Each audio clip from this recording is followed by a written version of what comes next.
Hi guys, my name's Mark Hill. I'm a senior here at Iowa. Major is economics, and then a minor in Japanese. And I guess I'm going to go ahead and give a presentation about when I went to Japan. I just got back in, let's see, December. So there for about 2 months, or I've been there for about 2 semesters, about 8 months. So first of all, where I went to, well, that's just a slide about me, and this is actually a picture of the downtown area. It's called Sakai. You know, it has a bunch of cool bars and restaurants and a bunch of other stuff. But where I went to Nagoya right here, and this is just a view of it. It's the 4th largest city in Japan. It's roughly the size of Chicago. You know, in like the Chicagoland area, there's like maybe 4 to 5 million people that kind of live around it, and maybe 1 to 2 million people that actually live like in the city.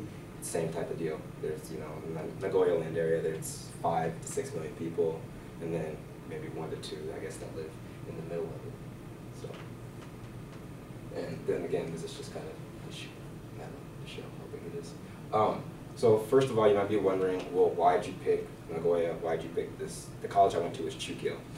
You might be wondering, well, why did you go ahead and pick that? Well, I've been taking Japanese since high school. I originally started off with Spanish, and then I had an opportunity to take it at my high school, so I switched to that. Been taking it ever since. And so what I wanted to do was improve my fluency while also, you know, taking something that would apply to my major. So I went ahead and picked this college, Chukyo here, where you know, taking both of them, I found it to be an interesting opportunity, so I just went ahead and took it.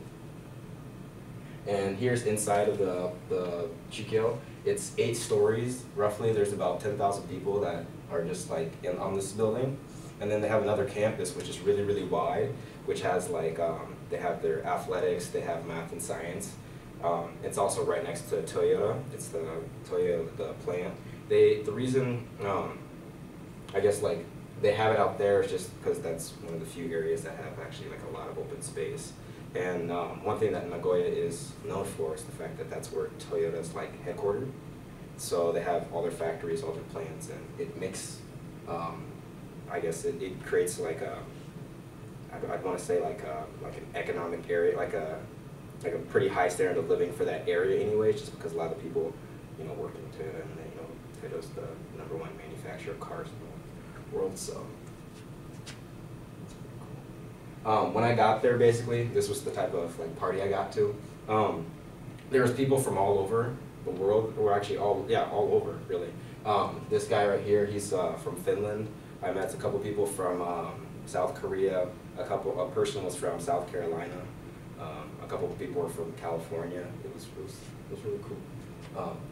You know, it was just kind of surprising. Like I didn't realize that you know, just the influence of like some of the like the U.S. actors and comedians and stuff like that. Like my good friend, you know, one from Finland, one of his favorite comedians is like Chris Rock, or you know, stuff like that. So like it was just kind of cool, just, you know, just watching YouTube videos with this dude from Finland that I had just met who also likes Chris Rock. It was just kind of crazy.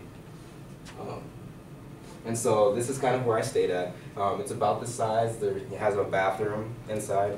There's free internet access actually in the lobby, so I didn't have to pay for internet or anything like that. I didn't have any roommates, it was my own room, so it was, you know, kind of cool. So I found it better than living in the dorms, because you don't have any problems. But, so I found that to be a big plus. You might be also kind of wondering, well, say if I did go abroad or somewhere like that, how would I get around, first of all? Should I get a bike? You know, should I even think about a moped or anything like that? And at least in Japan and in Europe and you know, other parts like China and stuff like that, parts of Asia, public transportation is the big thing. You know, they have efficient trains that run on schedule. So it's like, say, living in like the Northeast, like you live in Boston or something like that. There's a lot of people, instead of, you know, having their own car, because parking's first of all going to be expensive, and there's little land and parking space, but it's more incentive to just have their own bike or something like that, where you can, you know, just ride around, get some exercise, help save the environment, reduce your environmental footprint, all that good stuff.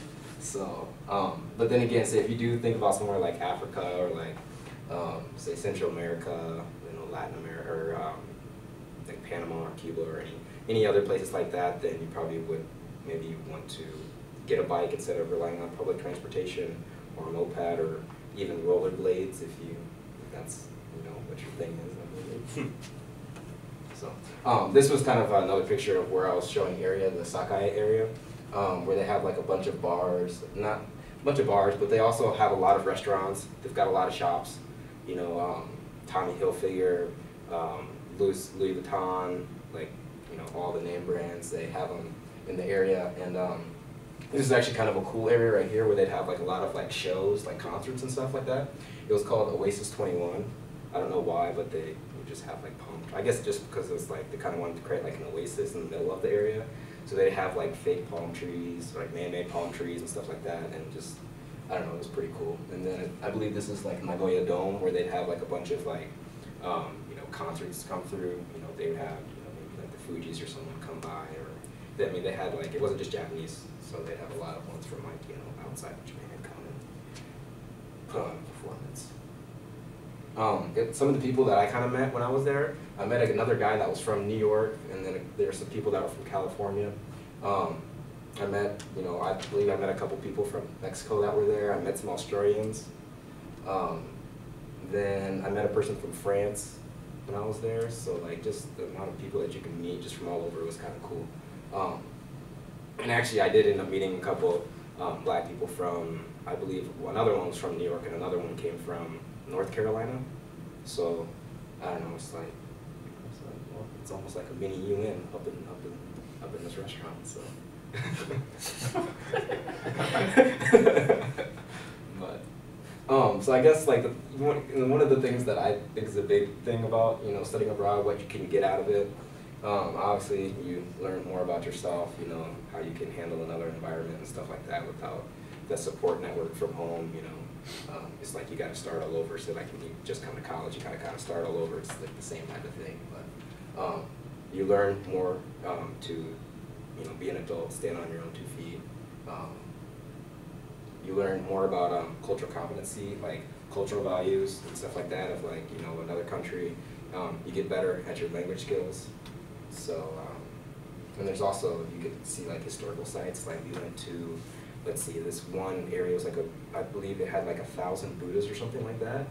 And it was really kind of cool. You couldn't take pictures from there, otherwise I would have a picture on there, but it was just like cool just to see something like that, this place that's, hundreds of thousands, maybe hundreds of years old, probably a couple thousand years old, and just to like, oh wow, that's really sweet, something that you would never see in the US or something like that.